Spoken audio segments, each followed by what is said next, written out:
ఈరోజు అడ్డుపడుతున్నది కిషన్ రెడ్డి గారు మోడీ గారు కాదా?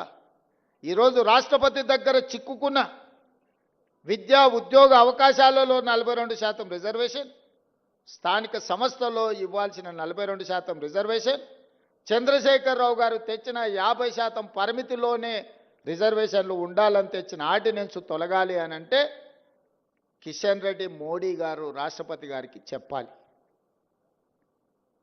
అడ్డంబడే మీరు తొండి వాదన మొండి వాదన చేస్తారు. ఇందులో మీరు బీసీ రిజర్వేషన్లలో ముస్లింలను కలిపినరని. చదువుకున్న వాళ్ళు, కేంద్ర మంత్రులుగా పనిచేస్తున్న వాళ్ళు, ఈ దేశంలో రాజ్యాంగంలోనే ప్రొవిజన్ లేదు, మత ప్రాతిపదికన రిజర్వేషన్లకు తావు లేదు. మత ప్రాతిపదికన ఏ రిజర్వేషన్ ఉన్నా 2 నిమిషాలలో సుప్రీంకోర్టు కొట్టేస్తుంది. మేము పంపించిన బిల్లుల్లో కానీ, మేము పంపించిన ఆర్డినెన్స్లో కానీ ఎక్కడైనా మత ప్రాతిపదికన 1% 0.1% రిజర్వేషన్ అయినా ఉందా మీరు చూపించండి అని చెప్పి బీజేపీ బీఆర్ఎస్ నాయకులను నేను అడుగుతున్నా. ఎందుకు అబద్ధాలతోని బలహీన వర్గాలను అడ్డుకుంటున్నారు, బహుజనులకు అన్యాయం చేస్తున్నారని నేను వేదిక మీద నుంచి అడగదలుచుకున్నా. చట్టంలో ఎక్కడా లేదు. నిజంగానే ఒకవేళ ముస్లిం రిజర్వేషన్లను తీయాలన్న ఆలోచన మీకు ఉంటే, మీ సిద్ధాంతమే అదైతే, నాగ్పూర్లో ఆర్ఎస్ఎస్ కేంద్ర కార్యాలయం ఉంటుంది. 1970 నుంచి దాదాపుగా 20-25 ముస్లింలో ఉన్న ముస్లిం మతాన్ని పాటించే సామాజిక వర్గాలకు బీసీ రిజర్వేషన్ మహారాష్ట్రలో ఉంది. మీరు తొలగించగలరా? గుజరాత్, నరేంద్ర మోడీ గారు పుట్టి పెరిగిన గుజరాత్ రాష్ట్రంలో ఈరోజు ముస్లిమ్స్కి బీసీ రిజర్వేషన్లు వస్తున్నాయి. నరేంద్ర మోడీ గారు గుజరాత్లో తొలగించగలరా? ఈరోజు ఉత్తరప్రదేశ్లో బీసీ రిజర్వేషన్లలో ముస్లింలకు సంబంధించిన రిజర్వేషన్లు ఉన్నాయి. ఉత్తరప్రదేశ్ నుంచి ప్రధానమంత్రిగా ఉన్న నరేంద్ర మోడీ గారు మీరు ఉత్తరప్రదేశ్లో తొలగించగలరా? దూదేకుల కానీ, నూరు భాష కానీ, ఇతర ముస్లిం వెనుకబడిన వర్గాలు మొదటి నుంచి బీసీలలో రిజర్వేషన్లు ఉన్నాయి. మన దగ్గర కూడా దూదేకులకు రిజర్వేషన్ ఉంది, నూరు భాష ఉంది. అదేవిధంగా బార్బర్ కమ్యూనిటీ, కటింగ్ చేసే వాళ్ళు ముస్లింలలో ఉన్నారు. కుల వృత్తులు, బట్టలు ఉతికే వాళ్ళు ఉన్నారు, దూది నేసే వాళ్ళు ఉన్నారు. వీళ్ళందరికీ కూడా బలహీన వర్గాల కింద రిజర్వేషన్లు ఉన్నాయి. 50-60 సంవత్సరాల నుంచి వాళ్ళకి రిజర్వేషన్లు ఉన్నాయి. ఇవాళ కొత్తగా ఎవరు ఇచ్చింది లేదు.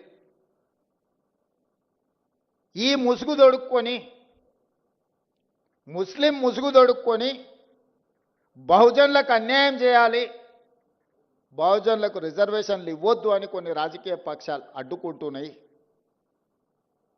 ఇవాళ నిజంగానే తెలంగాణ రాష్ట్రంలో మేము ఇస్తే, మేము చేసిన చట్టంలో ఎక్కడైనా ఉంటే చూపించండి. అబద్ధాల ప్రాతిపదికన దెబ్బతీయాలి మా ఆలోచనని, రాహుల్ గాంధీ గారి విధానాన్ని. రాహుల్ గాంధీ గారి మీద కోపం ఉంటే వారి మీద ప్రదర్శించండి. చాలా కేసులు పెట్టారు, ఇంకా 4 కేసులు పెట్టండి. కానీ ఆయన నమ్మిన సిద్ధాంతాన్ని దెబ్బతీయడానికి ప్రయత్నం చేయొద్దు అని చెప్పి కేంద్ర ప్రభుత్వానికి నేను విజ్ఞప్తి చేస్తున్నా. ఆయన సంపూర్ణంగా విశ్వసిస్తున్నాడు, ఈ సమాజంలో సమూలమైన మార్పు రావాలంటే బహుజనులు నిలదొక్కోవాలి, బహుజనులు ఆర్థికంగా, విద్య, ఉద్యోగాలలో ఎదగాలి అనేది రాహుల్ గాంధీ గారి విధానం. ఆ విధానాన్ని అమలు చేయడమే నా బాధ్యత, మా ఉప ముఖ్యమంత్రి బట్టి విక్రమార్క గారి బాధ్యత. రాహుల్ గాంధీ గారు ఏ సూచన చేసినరో 100% అమలు చేయడం మా బాధ్యత. ఇవాళ క్రమంలో వస్తాయి సమస్యలు, మాకు తెలుసు. ఆ సమస్యల్ని పరిష్కరించుకుంటూ ముందుకు వెళ్తాం.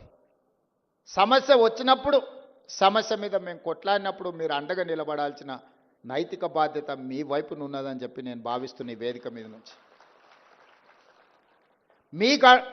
మీకోసమే నిలబడి కొట్లాడినప్పుడు నైతికంగా మీ మద్దతు మాకుంటే మాకింకా ధైర్యం వస్తుంది, దాని అమలు వేగంగా చేయగలము. మీ అందరు అండగా నిలబడాలి.